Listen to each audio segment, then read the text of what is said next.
একজন লেখকের সবচাইতে বড় সার্থকতা হচ্ছে সে যখন দেখতে পায় যে তার বইটি প্রকাশিত হয়েছে, মলাটবন্দি হয়েছে।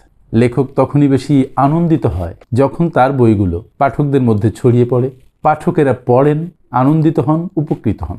বেশ কয়েকটি বই আমার বের হয়েছে এ পর্যন্ত, শত শত আর্টিকেল লিখেছি পত্রিকায়। কিন্তু এবারের বইমেলায় আমার আনন্দ একটু অন্যরকম।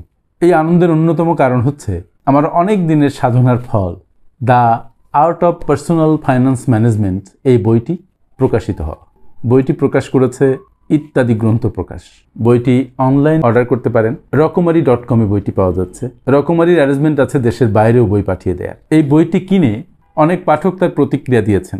অসংখ্য পাঠক বইটির ছবি তুলে আমাকে হোয়াটসঅ্যাপ করেছেন, মেসেঞ্জারে পাঠিয়েছেন, কেউ কেউ কল করে জানিয়েছেন যে তারা বইটি পড়ছেন এবং উপকৃত হচ্ছেন। আমরা আমাদের নিজেদের মতো করে বহুকাল থেকেই নিজের ফাইন্যান্স ম্যানেজ করে আসছি, কিন্তু এই বই পড়লে আপনি আসলেই বুঝতে পারবেন যে আপনি কোথায় কোথায় ভুল করেছেন, কোনগুলো আপনার এখনই পরিত্যাগ করা উচিত। আপনার ইনকামের উপরে ফোকাস করা উচিত নাকি এক্সপেন্ডিচারের উপরে বেশি ফোকাস করা উচিত। রিটায়ারমেন্ট প্ল্যানিং মূলত কি, কিভাবে সঞ্চয় শুরু করতে হয়, কিভাবে বা বিনিয়োগ শুরু করতে হয়, ইন্স্যুরেন্স কি আপনি করবেন, আপনি আর্লি রিটায়ারমেন্টে কিভাবে যাবেন, কম্পাউন্ড ইফেক্ট মূলত কি, এরকম বিভিন্ন বিষয় নিয়ে এখানে আলোচিত হয়েছে। এই বইটি পড়লে আপনি আপনার নিজের টাকা সুন্দরভাবে ম্যানেজ করতে পারবেন।